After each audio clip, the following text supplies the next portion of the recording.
Welcome back to TCM. I'm here with actor and martial artist Mark Dacascos. Thank you, Jacqueline. And we're talking about Bruce Lee. This next film is a really unique and important and kind of strange one. It is. Bruce Lee and his producer Raymond Chow started Game of Death after The Way of the Dragon. And then they had the opportunity to do a co-production with Warner Brothers in Hollywood for the movie Enter the Dragon. So they put Game of Death on hold, did Enter the Dragon, and were hoping to finish the rest of Game of Death afterwards.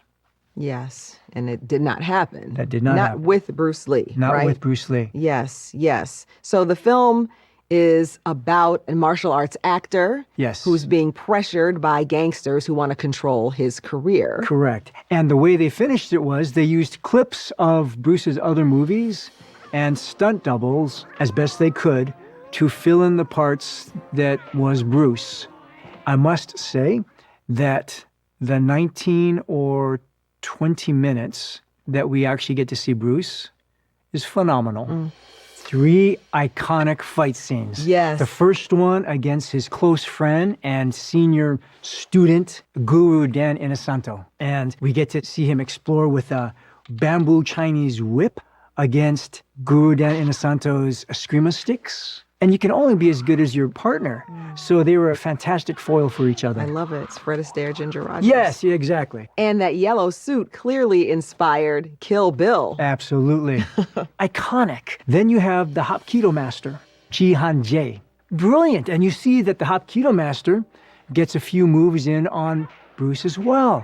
And then they're both on the ground. And while Ji Han Jae is taking a slight rest, Bruce looks like he's going to take a rest, and pop! He breaks the rhythm and throws a kick to the guy's face while he's on the ground.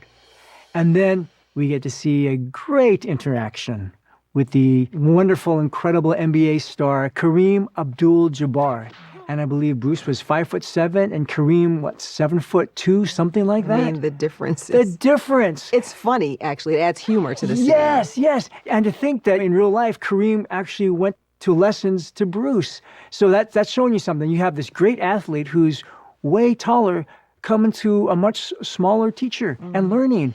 And I think there was mutual respect for each other because to be in the NBA, you have to be super talented and athletic. And he's got the size, Kareem Abdul-Jabbar.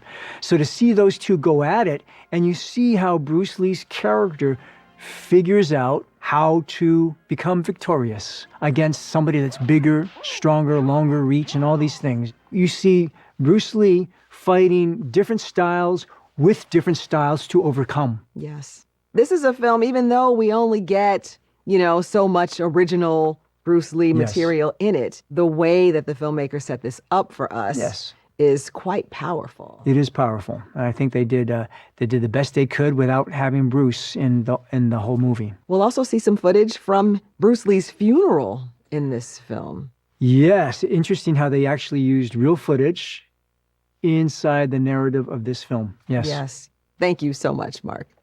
Let's take a look. Here is Game of Death. Back with me to discuss Game of Death, I am with Mark Dacascos. Jacqueline? It's really amazing to think about how young Bruce Lee was when he died. I wonder if you could talk about what you imagine he would have done, the places that he would have gone in his work had he lived longer. That's a great question because, 32 years old, so philosophical, so, master storyteller at such a young age, embodied and present and political and open. I ask that all the time because he did so much with such little time. What could he have done? And I don't know the answer. But I know that 50 years later, you and I are here talking about Bruce Lee. And I think, again, it's the broken rhythm that he brings. It's that sense of humor. You get this physical dialogue. You know how he feels and what he's thinking. You see that. It's that personality, the expressions, the art embodied and personified, right, through movement. I love what you're saying because it's the way that people talk about musical numbers. Yes. That it's not just about seeing their virtuosity, the physical virtuosity, but it's actually telling you something about the characters. And that's what's so incredible about Bruce Lee's choreography and execution of his movements. It has spirit. And one could argue that Bruce Lee's choreography is very simple in terms of moves compared to more traditional martial arts movies and all this flying kung fu, which is fun too, or compared to all of the extravagant and crazy and I would say incredible because some of the twists they do, but the movements that the young stuntmen do and stunt women do nowadays, compared to Bruce's, one could say that Bruce's choreography was simple. And I would agree.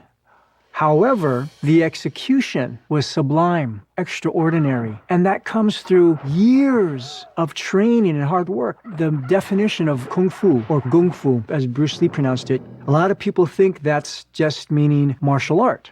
But the original meaning, from what I was taught, meant skill attained through hard work and long time. Bruce Lee had kung fu. Oh my goodness. Because to take simple choreography and make it look fantastic, you have to be fantastic. Yes. And I would argue he was. Thank you so much, Mark, for sharing so much with us over these weeks as we've reflected on Bruce Lee and his remarkable legacy. Thank you. Thank you, Jacqueline. So we're wrapping up for tonight, but please stay with us for more on TCM. Always uncut and commercial free. Next on TCM, Strange Bargain, then Dressed to Kill, and later, Sisters. TCM has separation anxiety tonight.